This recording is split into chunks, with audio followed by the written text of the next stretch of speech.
আপনারা ধরে নেবেন সে আমাদের কেউ না। আমরা এখনো কান্না করারও সুযোগ পাই নাই। বাংলাদেশের যে গোয়েন্দা সংস্থা তাদেরকে আমাদের তথ্য দেওয়া লাগে, তাদেরকে আমাদের জানানো লাগে তাদের কাছে কি আছে কি নাই, তা পর্যন্ত আমাদের কাছে স্পষ্ট করে নাই। ইভেন এটা পর্যন্ত তারা স্পষ্ট করতে পারে নাই যে খুনি কি দেশে আছে না পালিয়ে গেছে। এরকম অথর্ব একটা সরকার গেছে, অথর্ব গোয়েন্দা সংস্থাকে বাংলাদেশের মানুষের ট্যাক্সের টাকায় কি দরকার আমরা বসিয়ে রাখবো আমাকে বলেন। এই শাহবাগ থেকে গত বছর 13 আগস্ট ইনকিলাব মঞ্চের সূচনা হয়েছিল এবং আজকে এই শাহবাগে এসে আমাদেরকে দাঁড়াতে হচ্ছে ভাইয়ের বিচারের জন্য। আপনারা জানেন আমাদেরকে বিভিন্ন জন বিভিন্ন ভাবে আমরা যাতে আন্দোলন না করি, এখানে যাতে না বসি, সেজন্য আমাদেরকে আখ্যা দেয় কি মব। বাংলাদেশে 2013 সালে শাহবাগে যেটা হয়েছে এটা হচ্ছে বড় মব কি এখন পর্যন্ত হয়েছে? এই কথা যারা বলে তারা তো সেই শাহবাগে 2013 সালে সেই মানুষগুলো যখন আমাদেরকে মব আখ্যা দেয় আমাদেরকে বুঝতে বাকি থাকে উসমান হাদি হত্যাকাণ্ডের বিচার না হওয়ার জন্য কারা এখন বয়ান উৎপাদন করছে। আমরা যখন আমার ভাইয়ের বিচারের দাবিতে, যেদিন রাতে আমার ভাই মারা গেল সেদিন আমাদের কোথায় বিচারের দাবি করবো সেটা না করে করতে হয়েছে যাতে বাংলাদেশের পরিস্থিতি স্থিতিশীল থাকে। বাংলাদেশের পরিস্থিতি স্থিতিশীল রাখার দায়িত্ব কি ইনকিলাব মঞ্চের না বাংলাদেশের সরকারের?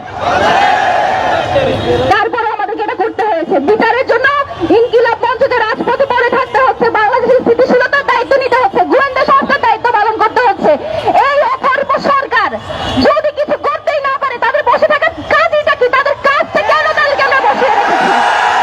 যারা বিভিন্ন ভাবে আমরা যাতে বিচারের দাবিতে রাস্তায় না নামি, আমরা যাতে সারা বাংলাদেশে যে বিক্ষোভ কর্মসূচি আজকে পালন করেছি সেটা যাতে করতে না পারি, বিভিন্ন ভাবে আমাদেরকে মব আখ্যা দেওয়ার চেষ্টা করছেন এবং বিভিন্ন ভাবে বলে যাচ্ছেন যে এইরকম সহিংসতা তৈরি করে নির্বাচন পেছানো যাবে না।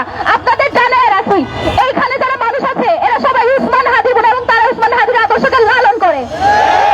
আজকে পর্যন্ত উসমান হাদির কোন একটা মিছিল হয়েছে, কোন একটা প্রোগ্রাম হয়েছে, সেখানে একটা বিশৃঙ্খলা হয়েছে এরকম রেকর্ড কেউ দেখাতে পারবে না। যে বাংলাদেশে মব করে বিচারহীনতার মাধ্যমে মানুষকে মেরে ফেলে যায়, সেখানে আমরা বিচারের দাবি করলে সেটা কিভাবে মব হয়ে যায় আপনারা আমাদেরকে বোঝান। বাংলাদেশের যেখানে যেখানে যাবেন সবখানেই হইতেছে নেতা। এই নেতারা আসলে মুখ খুলে না সহজে, কারণ তারা সবাই একটা জায়গায় কট, তারা সবসময় লিয়াজু করে সমঝোতা করে। এই জন্য দেখবেন তারা কথাও বলে না, তাদের জীবনও রেখে নাই। জীবন দিতে হয় উসমান হাদির মতো নেতাকে যাকে কেউ কোনোদিন কিনতে পারে নাই।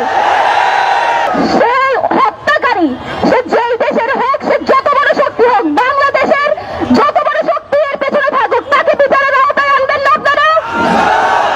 আপনাদের সাথে নিয়ে আমরা এই দাবি আগেও জানিয়েছি, এখনো জানাচ্ছি, আমরা রাজপথে আছি, আপনারা আমাদের সাথে থাকবেন, আমরা আপনাদের সাথে আছি। আমি আসলে কথা বলতে পারছি না, আমরা আসলে ইনকিলাব মঞ্চে যারা আছি আমরা এখনো কান্না করারও সুযোগ পাই নাই। আপনারা সবাই হয়তো কান্নাকাটি করে অনেকটা হালকা হয়েছেন, আমরা এখনো কান্না করারও সুযোগ পাই নাই। কেউ কখনো নেতা দাবি করতেন না, সে বলতেন আমি ইনকিলাবের কর্মী। এই জন্য সে আমাদের নেতা হয়ে উঠতে পারছে এবং বাংলাদেশের সমস্ত মানুষের আজকে সে সমস্ত বাংলাদেশের নেতা হয়ে উঠতে পারছে। যে ভাই বোনেরা আপনারা রাজপথে আছেন, আপনারা